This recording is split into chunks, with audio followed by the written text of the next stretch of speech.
such as the inflation exchange rate, it would be ideal if you have also presented actual, what happened.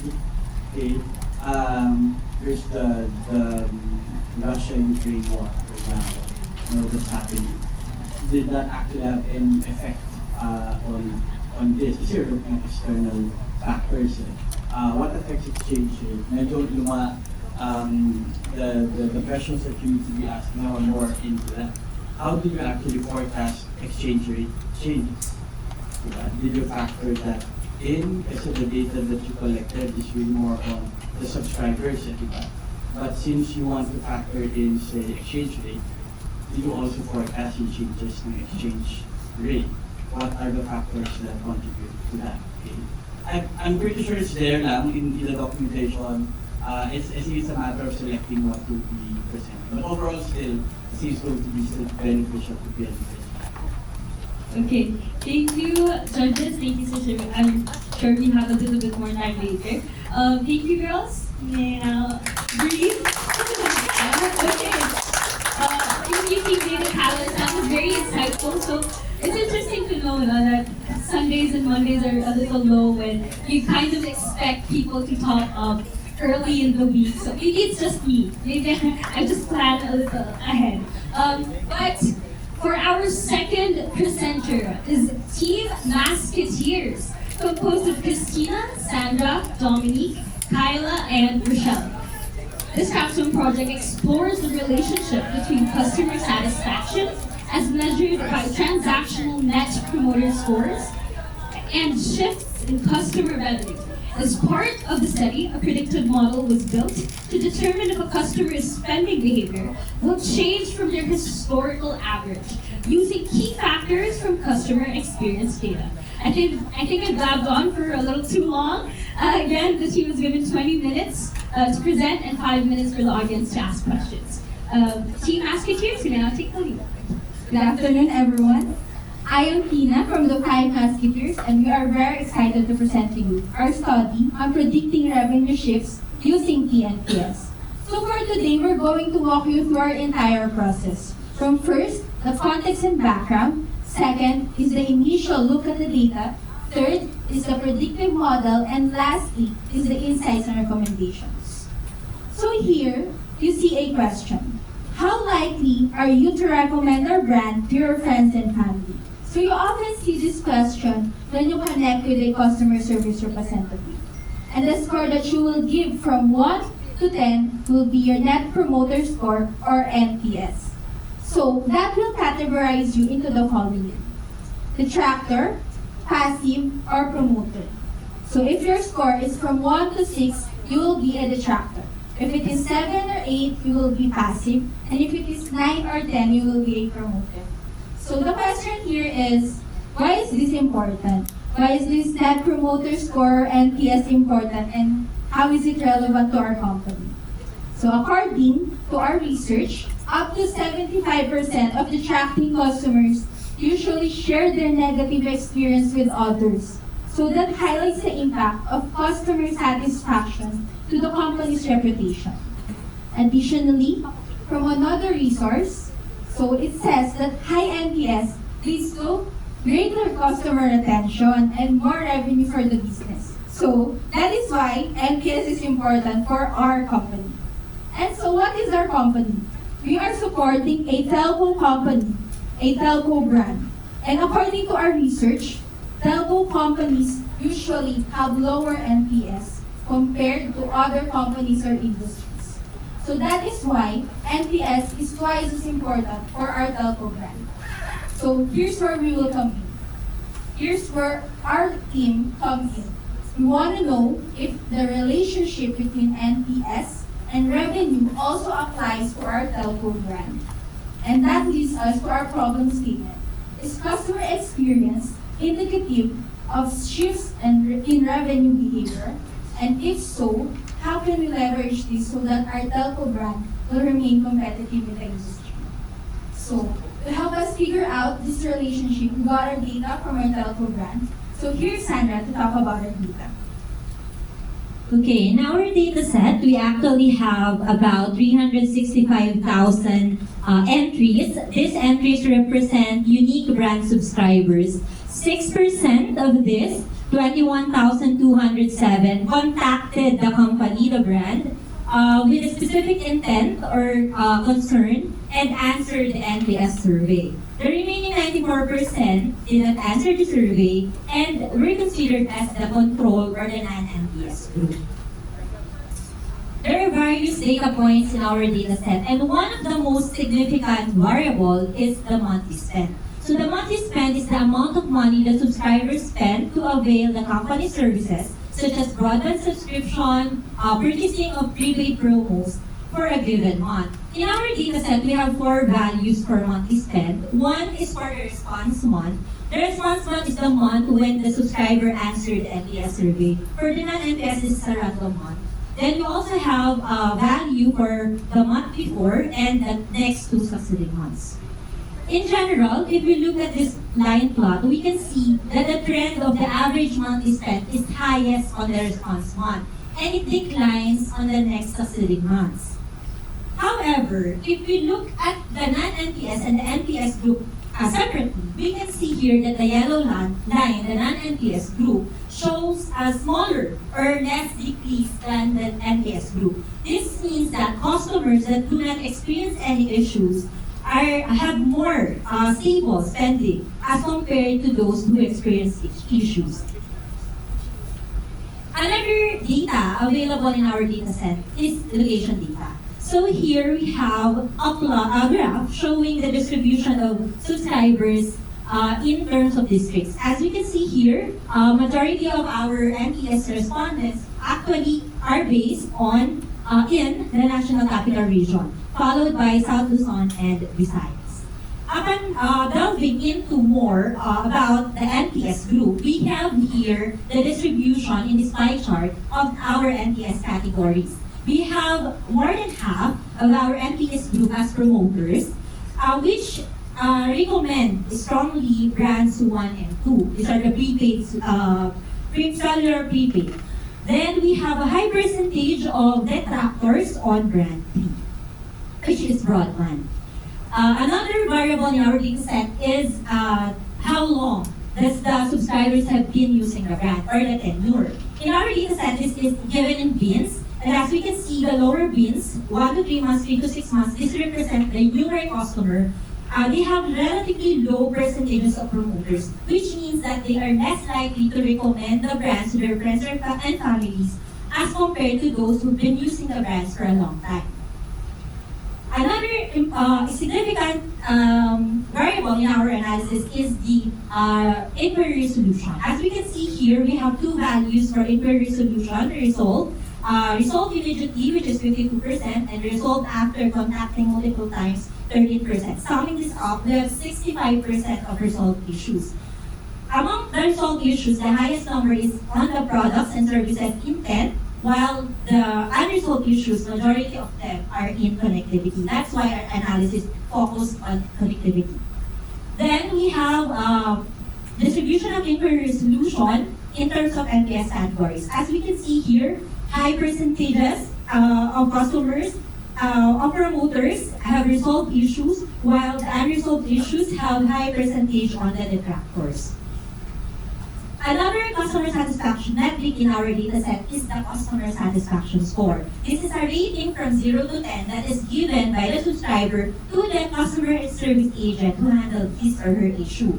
As we can see in this color plot and this Pearson correlation coefficient value, NPS, or the Net Promoter Score, and the customer satisfaction score are highly correlated. This means that one can stand or proxy the other. In our analysis, we focus on the Net Promoter Score, as also recommended by our stakeholders.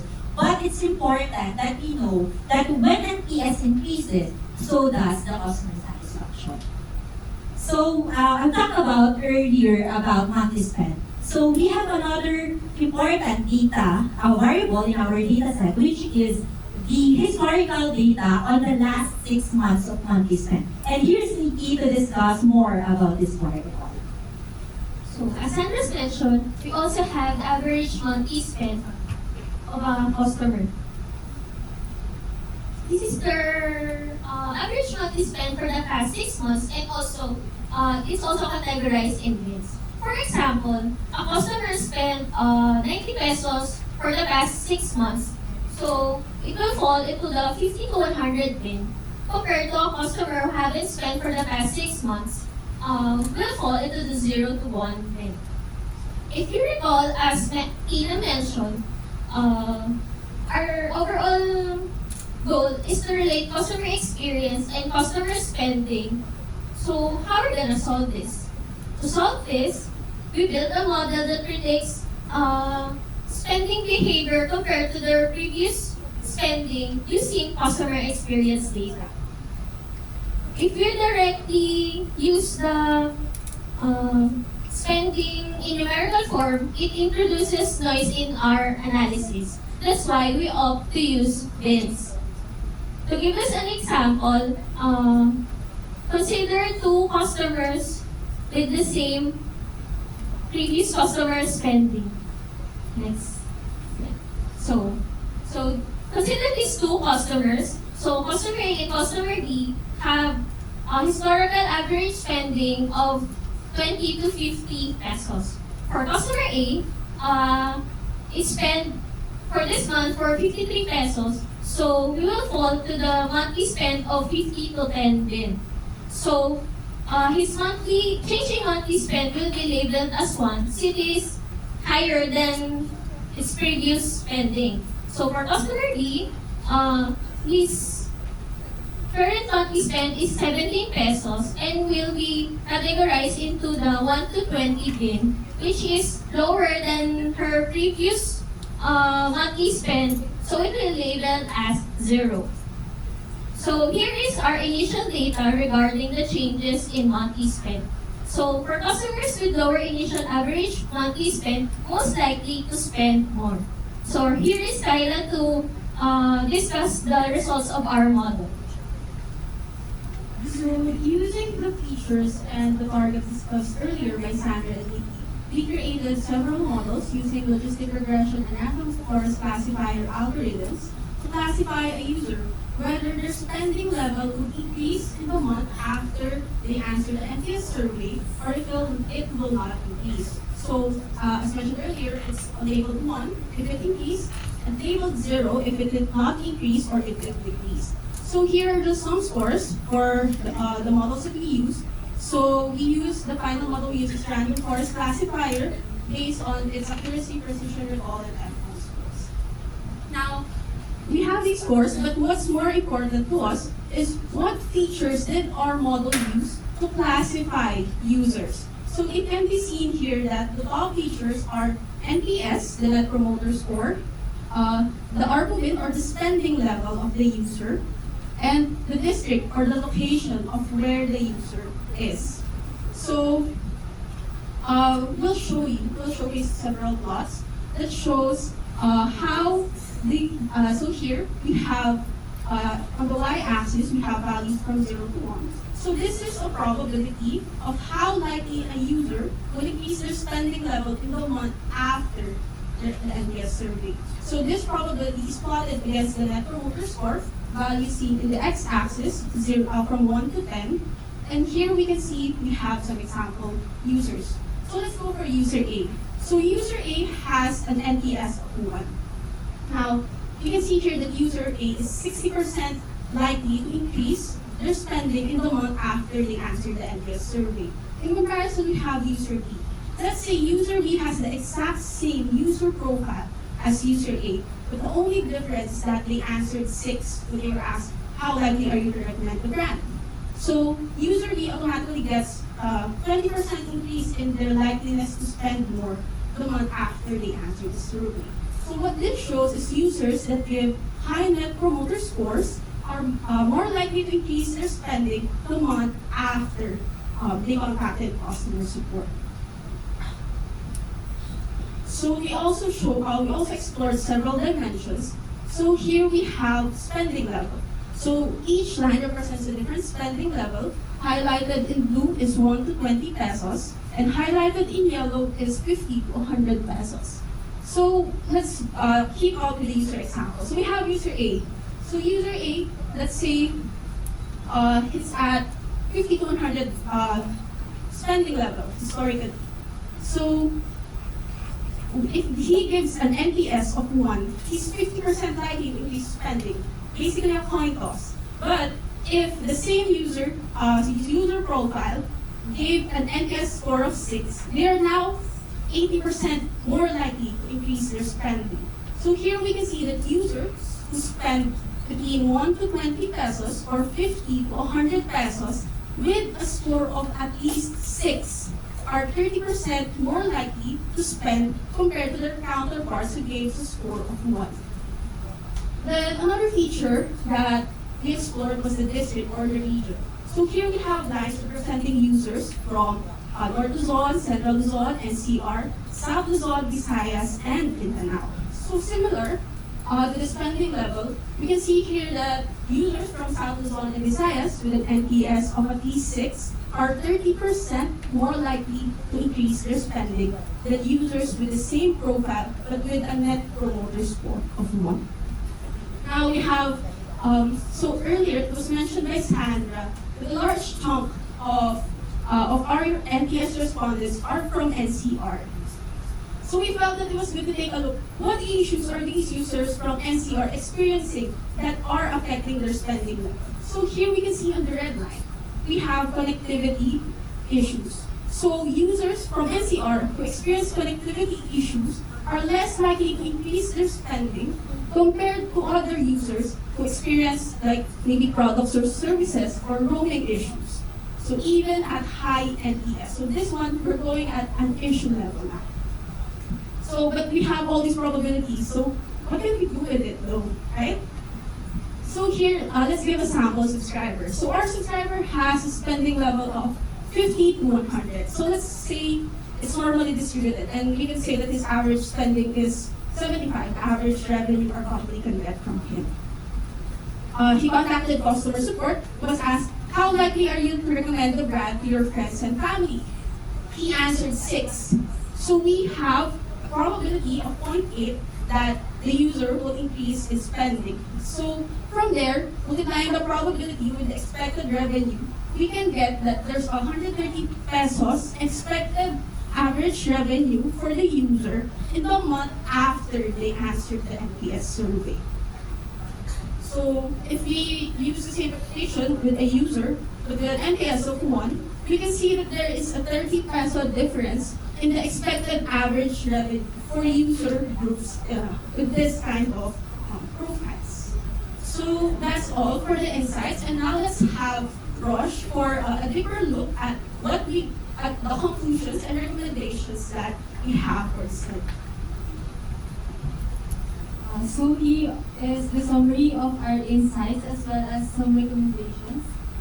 First, as mentioned earlier, promoters or those with high NPS are more likely to increase their spending compared to those with lower scores. So this establishes the relationship between customer experience and revenue. Moreover, the shift of a detractor to a passive is a significant improvement. So it already boosts the likelihood of spending growth, as we can see here in the graph. So the spike here is at NPS 6, so which is the highest score for a detractor, and it's 1 point away from being a passive. So basically, it tells us that just being close to passive status is already a significant. Next, we also look at intents and concerns, and as we can see here, in NCR, where majority of the users reside, so those with concerns on connectivity are less likely to increase their spending. So we recommend that the company focus on the top areas in NCR with issues in connectivity, which are Quezon City, Manila, and Caloocan. So for instance, they can start with increasing the knowledge of the agents when it comes to handling connectivity concerns, because as you can see, for telco users, connectivity is an important concern. So moving on, we have here the spending beans. So users usually spending 1 to 20 and 50 to 100 with an NPS of at least 6 are 30% more likely to increase their spending compared to those with an NPS. So we recommend including these users in targeted efforts. So to boost revenue, one way to do this is by focusing on their usual concerns. So these are products and services and connectivity. Lastly, we have for the location, we have South Luzon and Visayas as the areas with the highest spending potential. So to boost revenue, the company can enhance the experience of these users, and they can do this by digging deeper on their usual concerns or the issues encountered in these users with our products and services and connectivity. So as we can see, our products and services and connectivity are two of the most significant in it. So we believe that focusing on these concerns will help the company to serve the customers better. So to wrap everything up, through our model, we were able to establish the relationship between customer experience and revenue. So our analysis clearly demonstrates that improvements in customer experience lead to increased revenue. That is why we hope that our model, as well as the presented insights, will help our sponsors to know what things to improve, what to work on, so that they can enhance customer experience and in turn boost customer sales. That would be all. Thank you. Okay, thank you guys. Please come back up front. Could you quickly just tell the judges and the audience your names and what you used to do before FTW? So hi everyone, I'm Christina Bernardo. You can call me Tina. I used to be a teacher, then I shifted my career to a software engineer and now shifting to data science. Good afternoon, everyone. So I'm a former teacher and I'm currently an academic content writer in math. So good afternoon, everyone. I'm Dominic Igleo. I'm a former process technical engineer in a manufacturing company, and recently I career shift into as a data analyst. Hello everyone, I'm Kyla. I'm currently a research assistant for agriculture, but hopefully making the shift soon to data science. Hi, I'm Michelle Andri, and I currently work as a management trainee for a. Okay, thank you, girls. We're taking questions from the audience or from the judges. Sorry, quickly just to acknowledge the presence of Ms. Gina Ordonez, the Chief People Officer of PLDT Foundation. Also, the founders of FTW are here, and one of our trustees. So, maybe later, but questions? Sorry? Hi. First of all, congratulations again. It was a very well thought of presentation. And it's good to see that's really a relationship between very good customer experience with that of revenue. I think you've been able to explain that quite well, right? So I have two questions. One is that, were you able to ask your mentors or understand clearly what type of NPS you're measuring or what the data set that you have? So based from, so we asked our stakeholders, which is Ms. Monses Romanon and Ms. Chai, and the NPS data they gave us was every time a user contacts the company for any issue at all, at the end of the inquiry, they are asked how likely are you to recommend the brand to your friends and family. So each, we have that score, that answer they gave, we have the data for each user. So it's transactional net promoter score. So you understand, guys, what's the difference between Yes, transactional versus relational, which is overall. So the reason why I ask is that I want to understand from the presentation itself, right? So you've been able to establish the relationship quite well between a good customer experience and the relationship to that with revenue. So the first question I'm going to ask is that, did your study focus on what drives a good NPS score? Because that to me is the bottom line, right? Before I get the result of the revenues, I need to understand the drivers behind a good NPS to begin with. Was that something that you've been able to establish in your study? We had data on inquiry resolution, on customer satisfaction score, and what else? So mostly those were and the actual NPS, the actual score. So those were mostly in the intent of the inquiry. So those were the only data we had available. But through the data exploration, we were able to establish a relationship between the CSAT score and the Net Promoter Score, along with inquiry resolution. If it's resolved or unresolved, how does it contribute to whether a person would be a detractor, a promoter, or a passive customer? Congratulations on the materials, very clear, it's very on point. I just have a question. So as I was going through your presentation, I noticed that certain graphs, when a subscriber scores you at 8, it actually dips as compared to 6. I think there were several, one on products and one on spend. So do you have any observations as to why I don't increase my spend even if I give you an 8 as compared to a 6? So one thing that one particular intent that was very apparent to that is roaming. So roaming, as we know, you basically spend money. It's already charged, and then if you see that it's high, then you can go contact customer service. So what you notice with roaming, even at lower NPS, even if they gave score of 1 or 2, it will still have the same revenue behavior as someone with a Net Promoter Score of like 10 or 8. So to answer your question, is it would depend on the attribute of the issue. Products and services, for example, most of them are increased, but what type of promos are available, as such. I have a follow-up. So you mentioned the 1, so let's focus on the 6 to 10. So have you considered whether the 1 scoring is a postpaid subscriber that's probably on the infinity range? Okay. All the values in our data set are for prepaid only. So congratulations again, ladies, for considering mag-graduate na sila, di ba? Graduate of this program. Okay. So very, very good job. Well, siguro for me, I'm really just curious, and could probably just be me.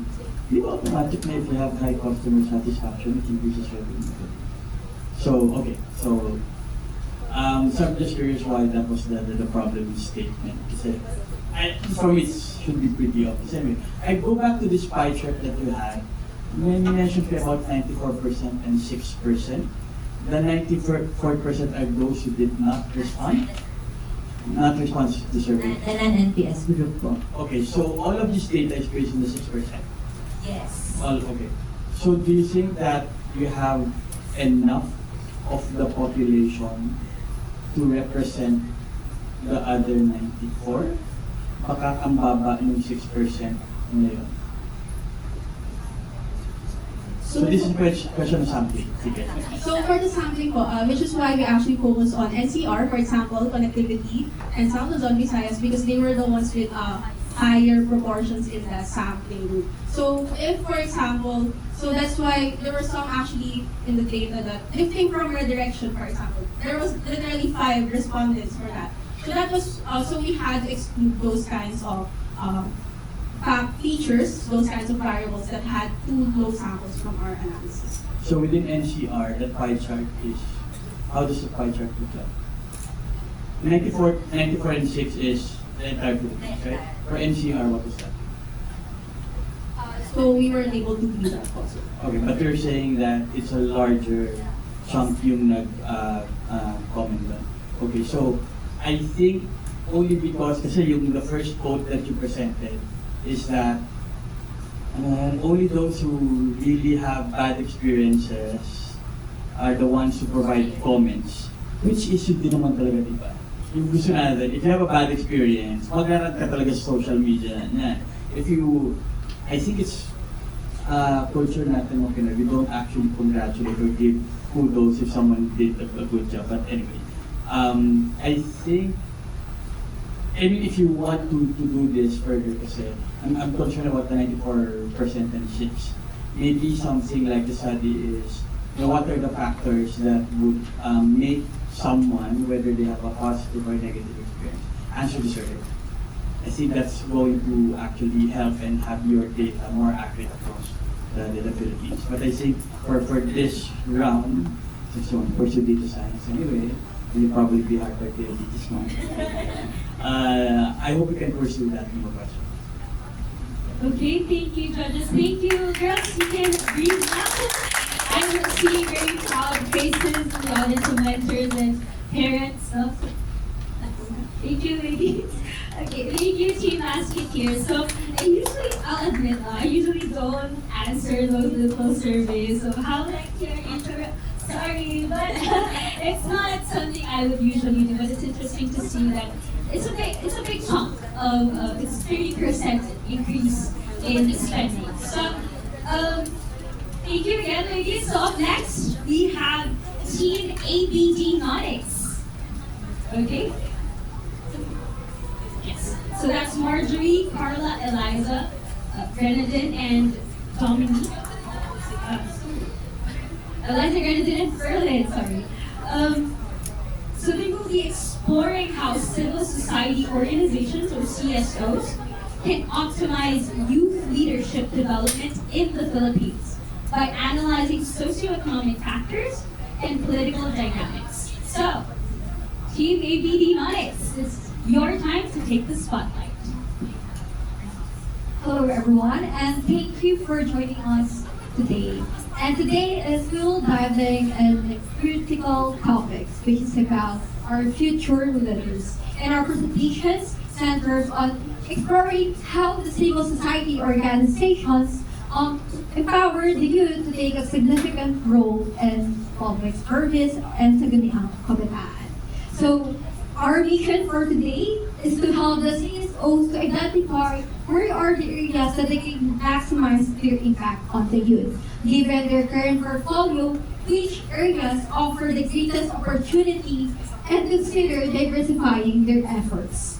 So first is, let's know about why youth participation is important specifically in the Philippines. So as you see here in the pyramid populations, the Philippines is a young country compared to its neighbor. And that means that our population has a lot of potential and a lot to gain from the youth participation. So youth accounts for more than a quarter of 119 Filipinos with those aged 15 to 30 years old. And these are the eligible individuals who can vote for the sangguniang kabataan elections. And from the fourth, we have the core youth, which is 18 to 24 years old, who are the ones who makes up the 40% of the core youth and the ones who are eligible to vote who run for the SK office.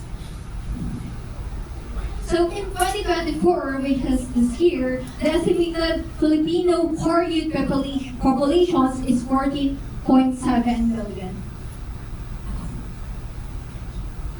And one person may not change the world, but imagine what 14.7 equipped and committed young leaders can achieve. But who are these youth? Does the CEOs have reached them? And if not, how can we help them to reach this 14.7 million Filipinos? So the CSOs has been instrumental in supporting the government efforts in youth nation building. And as of 2022, over 2,900 youth serving civil organizations are registered with the National Service Commissions and dedicated for the youth survey. And for this study is we're going to focus on the 5 CSO who offered youth leadership programs. So in this map, we can see the number of the CSO present in per provinces, which is depicted by the color density. So the darker the color, the number of the CSO are present. So in this, we can see that 66 out of the 82 provinces are covered by the CSOs, and there are 31 million of youth in these provinces. And that leaves us with 16 provinces that are yet to make, where the CSOs are yet to make an impact. And it has 183 cities and municipalities, and this is a significant figure as this represents an opportunity for the CSO to reach 753,000 of more youth. Okay, so now that we have a bit of background about the CSOs, the untapped and the tapped areas, as well as the programs. Next slide, please. So we go back to the main question. So how can we help these 5 CSOs to figure out which locations, municipalities, areas they should prioritize in terms of youth engagement programs? So in our analysis, we did our clustering based on this socio-economic factors influencing youth participation and CSO engagement. So as you can see, there are 3 groups. These 7 factors are subdivided into 3 groups. Let's start with the first one, with the periwinkle background color. And in this first group, in areas with high poverty rates, usually the youth are more inclined to prioritize income-generating endeavors over activities such as civic engagement. Some of them even go to other places to pursue higher-paying jobs. And if these factors, the cost of living, the employed population, and the poverty incidence are favorable, it offers stability for the youth to stay and contribute to their locality. And this helps the CSOs facilitate implement youth engagement programs. So for the second group, with access to basic utilities, education, and health, the youth are more aware of how they can contribute to their communities. They're more aware of what their communities need. And for the last factor, peace and order, this one is very crucial because in areas with high crime rates and instability, the rest of the factors get dragged down.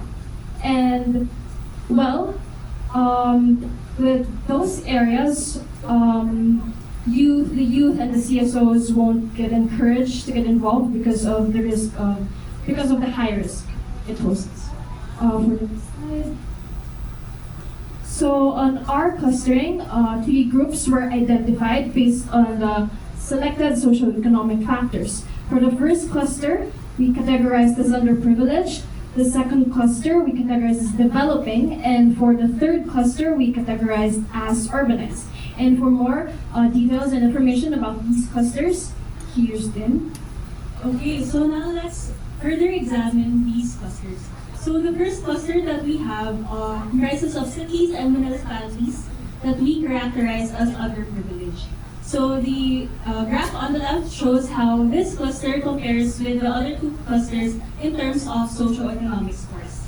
So this cluster has the highest poverty incidence and highest employment rate. And although these may seem counterintuitive, a study by World Bank actually suggests that poverty in the Philippines is primarily due to low earning capacity and limited access to regular and more productive jobs. Also noting that this cluster actually has the highest health facilities availability, although the availability of other essentials such as water and electricity are notably low, making it challenging for the residents in this area. So, example municipalities in this cluster are Tubo in Abra and Mantawan in Basilan. So next, we have the developing areas. So for this cluster, actually has the high cost of living but low employment rate. This might indicate the reliance on other sources of income. But despite this, the poverty incidence still remains moderate, suggesting that economic conditions may be improving. And in addition, the availability of basic utilities also remains moderate, suggesting that ongoing infrastructure development may further support the needs of the population in these areas.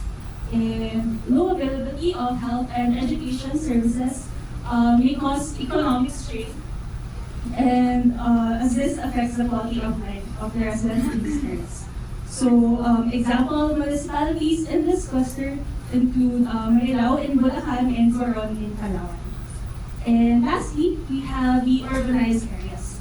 So these areas have the low poverty incidence but moderate to high cost of living, indicating that economic conditions are relatively stable in these areas.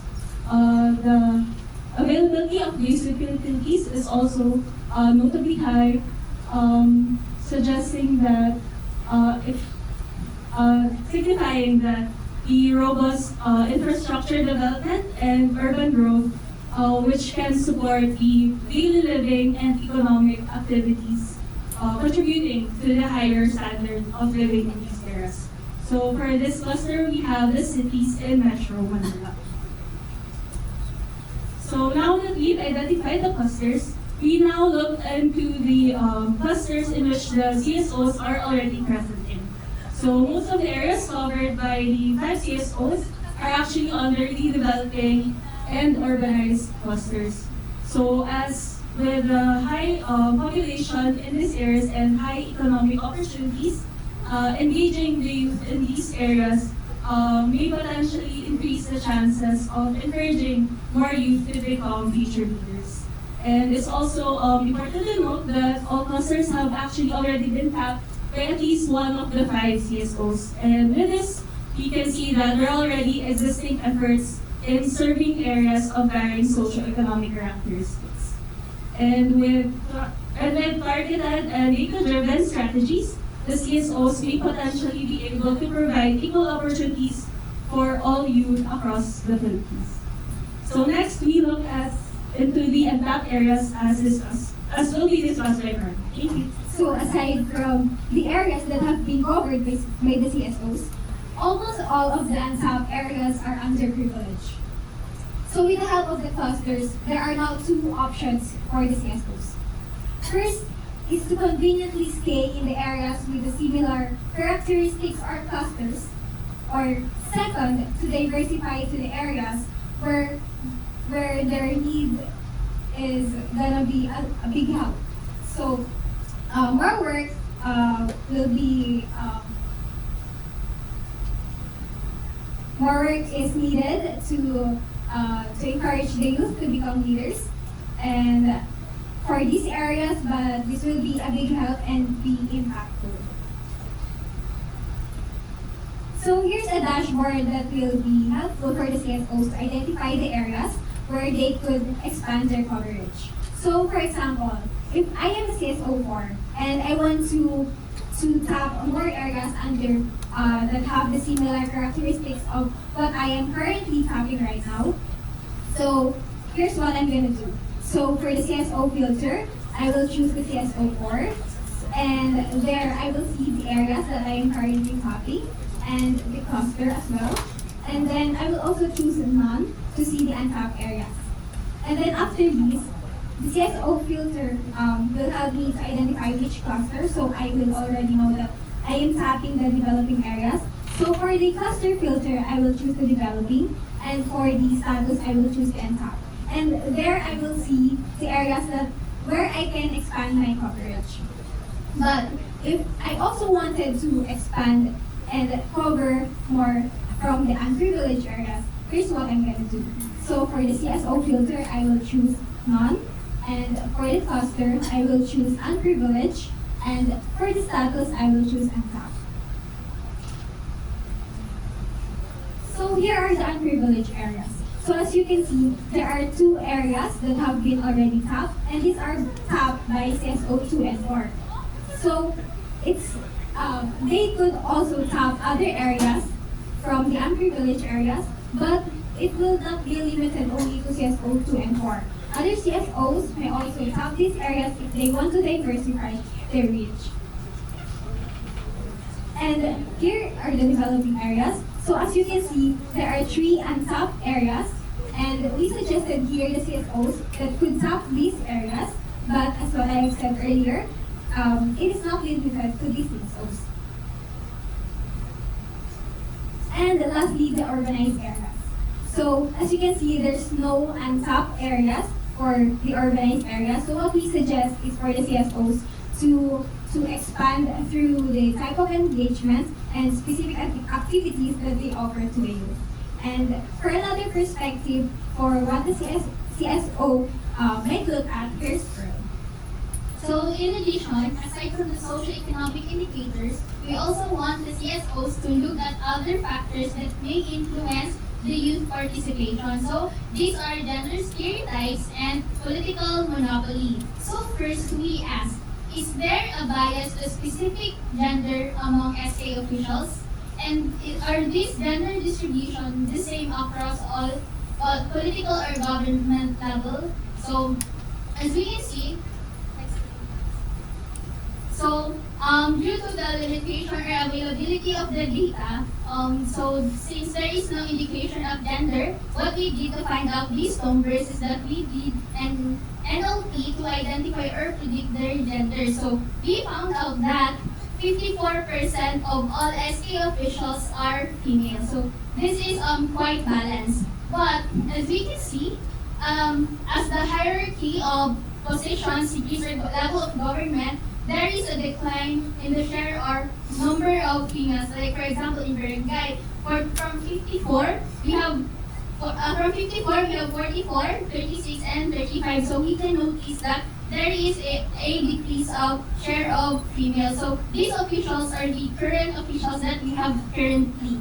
So this shows that females might have difficulty in penetrating higher positions. Like we know that females are expected to take care of our home, and so that might be the reason why. But it might be interesting to deep dive on what are the reasons behind these issues, but that is not part of the deep, diving deeper with that issues is not part of the study. So let's proceed. Also to add, this observation is also consistent with the Inter-Parliamentary Union in 2019, as they discovered and said that women participation is underrepresented across political and decision making. So let's proceed with the political monopoly. So political monopoly may limit the opportunities of other SK official, other youth in joining for an SK position or any other level of position.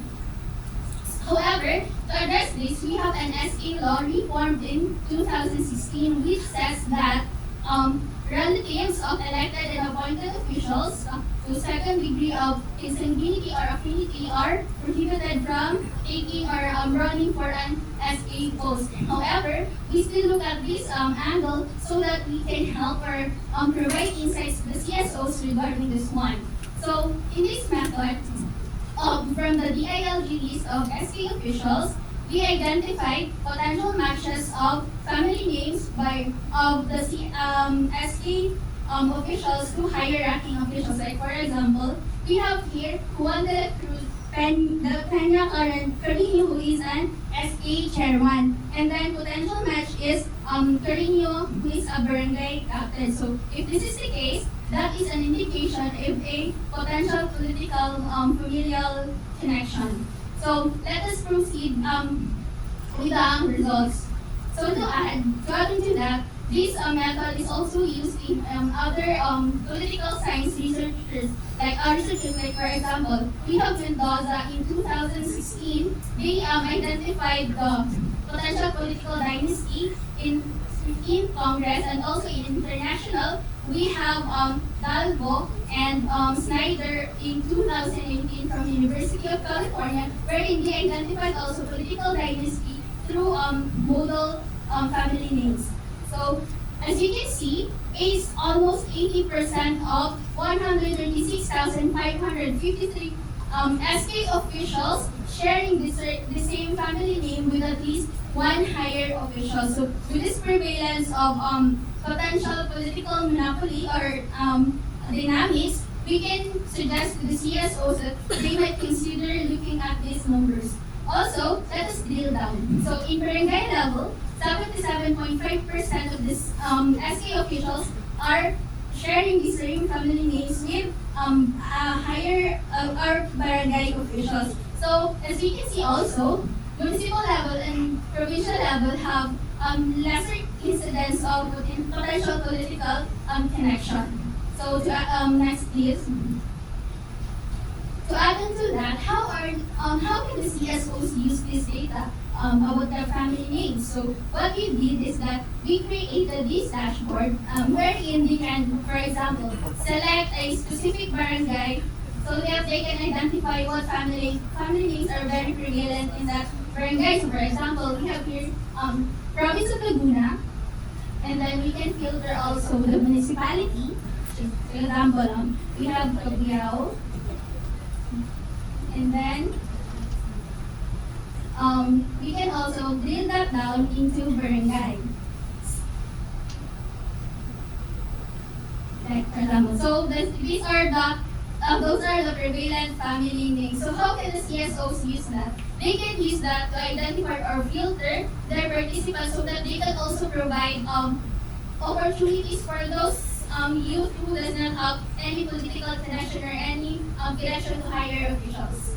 So next, so moving forward, we wanted to help the CSOs. Also, we wanted to recommend this for us, for them to enhance their reach also and their how they can provide programs and which areas can they reach. So we wanted them to. We recommend to enhance the dashboard, enhance their data, update their graphic coverage in clustering, and also use better data, like for example those identifiers. Instead of using index, why not they can also try using the data from the CVMS. So using our analysis and our recommendation, we wanted to help the CSO maximize the potential of our youth, because the youth has a very powerful potential as they may lead our, they are the potential leaders actually of our future.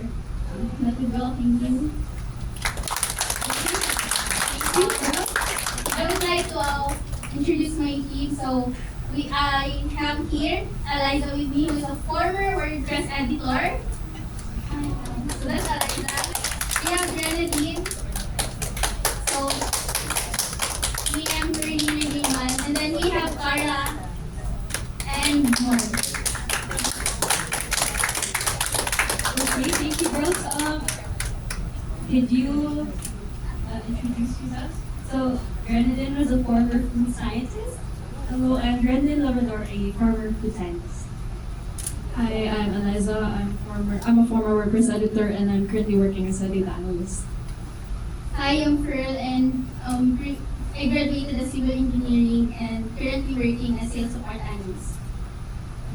I am Carla, and I'm a former industrial engineer and currently working as a data analyst.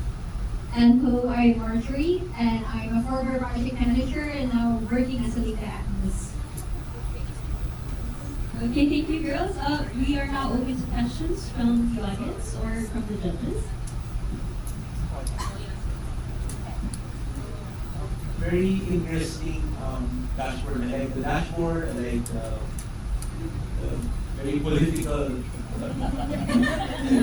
very sensitive dashboard. Okay, so I'll go to the first one and I'll go to the second.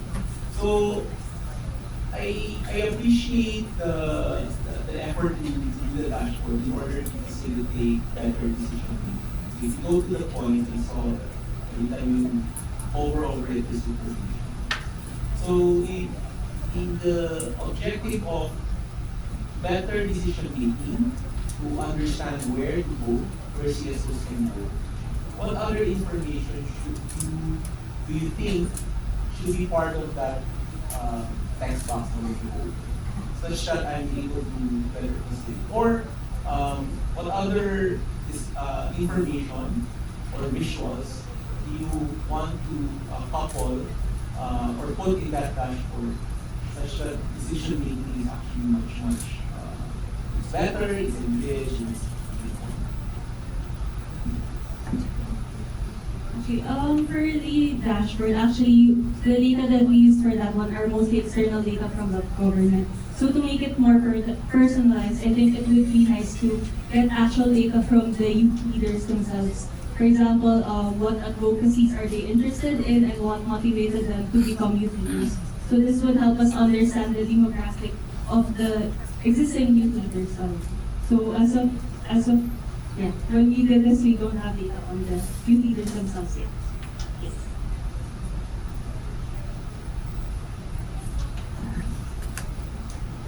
Again, congratulations. Actually, we're very impressed with the amount of information that you were able to present, right? And I know it's a limited amount of time for you to be able to generate that, and the visualizations themselves were quite impressive.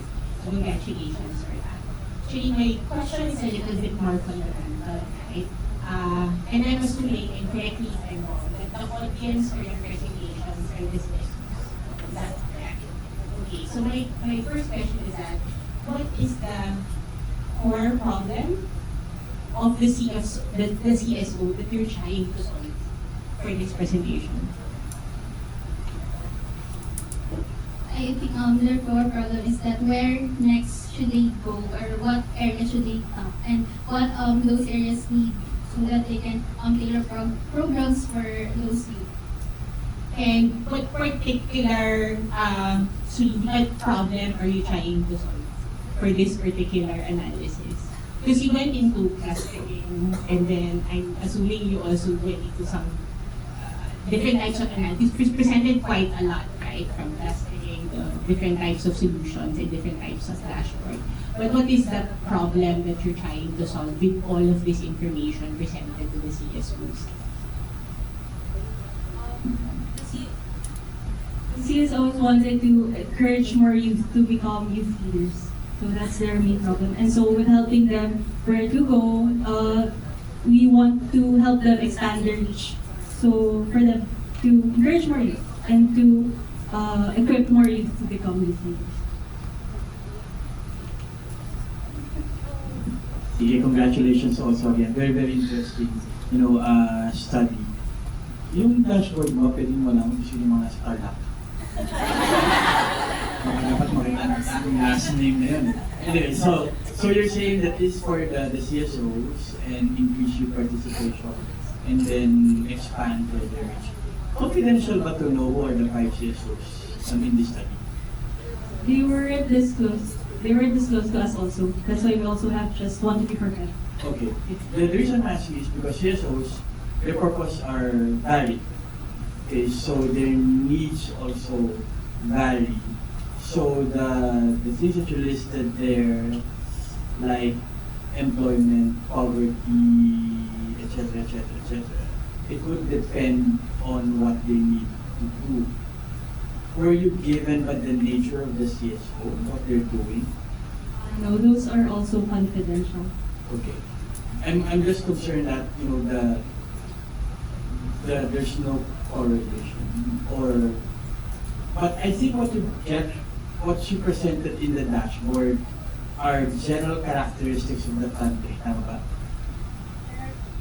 Of the country, yung employment, poverty. Okay. So it's kind of an overall dashboard about the characteristics of the various provinces.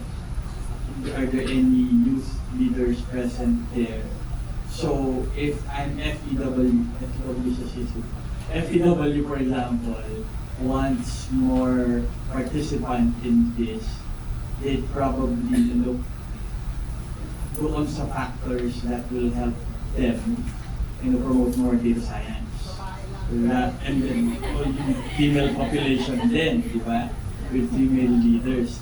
So, okay, so I got it. So the solution is kind of providing a picture of the various provinces that they can go to depending on their mission as a CSO.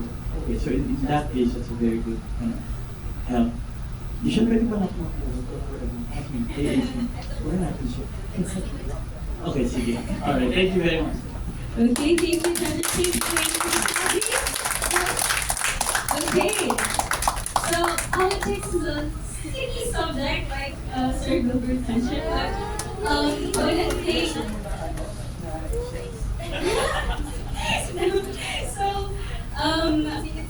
Yes, so it's a little bit of a tricky subject to navigate, but one thing that I did get from that presentation is that the gender gap that we're trying to close isn't just for technology as it appears. We are also trying to bridge that gap for politics and other industries as well. So, up next, we will be taking a 15-minute break to give the judges some time to deliberate. I know the ladies on the side are a little nervous, but the audience can go and take some coffee. But in the meantime, we would also like to acknowledge the presence of Mr. Esther Santos, the president and PLDT Foundation, and also Ms. Marifa Zamora, one of the trustees of the PLDT. Okay, so 15-minute break. We also have a few videos here for you from PLDT Sports.